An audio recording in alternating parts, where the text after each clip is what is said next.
Welcome to Anna IAS academy. இந்த வீடியோவில் நம்ம எதை பற்றி பார்க்க போகிறோம் அப்படின்னு கேட்டிங்கன்னா, முதலாம் மகேந்திரவர்மனுடைய அவருடைய காலத்தில் என்னென்ன கல்வெட்டுகள்லாம் இருக்கிறது அப்படின்ற இந்த வீடியோவில் ஒன் பை ஒன்னாக வந்து பார்க்கலாம். ஸோ முதலாம் மகேந்திரவர்மன் நமக்கு வந்து தெரியும். ஸோ வந்து பார்த்தீங்கன்னா அப்படின்னா பிற்கால பல்லவருடைய சிம்ம விஷ்ணுவனுடைய பையன் தான் இந்த முதலாம் மகேந்திரவர்மன். ஸோ நமக்கு வந்து பார்த்தீங்கன்னா இவர் முதல்ல நமக்கு வந்து பார்த்தீங்க அப்படின்னா இவர் விசித்திர சித்தன் அப்படின்னு சொல்லுவாங்க.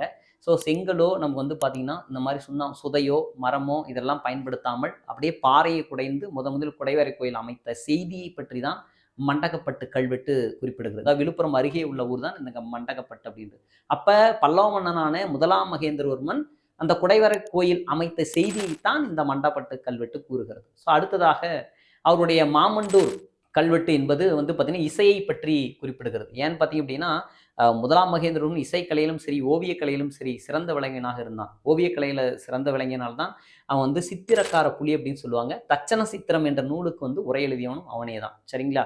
அதே போல நமக்கு வந்து பார்த்தீங்க அப்படின்னா இவர் வந்து பரிவாதினி என்று வீணை வாசிப்பதில் சிறந்தவராகவும் இருந்திருக்கிறார். யாரும் முதலாம் மகேந்திரவர்மன். ஸோ அதைத் தொடர்ந்து அவருடைய இசை ஆசிரியராக நமக்கு வந்து பார்த்தீங்கன்னா ருத்ராச்சாரியார் அவர்கள் இருக்கிறார். அதே போல குடுமியான் மலை கல்வெட்டு. இந்த குடுமியான் மலை என்பது எங்க இருக்குன்னு பார்த்தீங்கன்னா புதுக்கோட்டையில் இருக்கக்கூடிய சித்தன்ன வாசல் அருகே இருக்கிறது. அதுலேயுமே இசையும் இசை பண்களையும் இசை கருவிகளை பற்றியும் குறிப்பிடுகிறது தான் இந்த குடுமியான் மலை இசைக்கல்வெட்டு. நமக்கு வந்து பார்த்தீங்கன்னா இதே சித்தன்ன வாசல்ல தான் அவர் வந்து பார்த்தீங்க அப்படின்னா அங்கேயும் வந்து அவர் என்ன பண்ணியிருப்பாரு, குடைவரை கோயில் அமைத்திருப்பார். யாரு, நமக்கு வந்து பார்த்தீங்க அப்படின்னா முதலாம் மகேந்திரவர்மன்.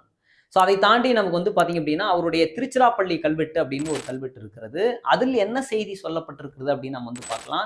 அதாவது தொடக்கத்தில் முதலாம் மகேந்திரவர்மன் சமண மதத்தில் தான் இருந்தார். சரிங்களா? சமண மதத்தில் இருக்கும் பொழுது தான் நம்ம வந்து பார்த்தீங்கன்னா திருநாவுக்கரசர், அதாவது அப்பர் என்று சொல்லக்கூடிய அவரை நம்ம வந்து பார்த்தீங்க அப்படின்னா இந்த மாதிரி சுண்ணாம்பு சூளையில் வந்து வச்சு பண்ணுறதும் இந்த மாதிரி எல்லாம் நம்ம வந்து கேள்விப்பட்டிருப்போம். பிறகு அதே முதலாம் மகேந்திரவர்மனை சமண மதத்திலிருந்து சைவ மதத்துக்கு மாற்றிய பெருமை திருநாவுக்கரசரையே சாரும். அதை பற்றி சொல்லக்கூடியதான் இந்த திருச்சிராப்பள்ளி கல்வெட்டு. நன்றி, வணக்கம்.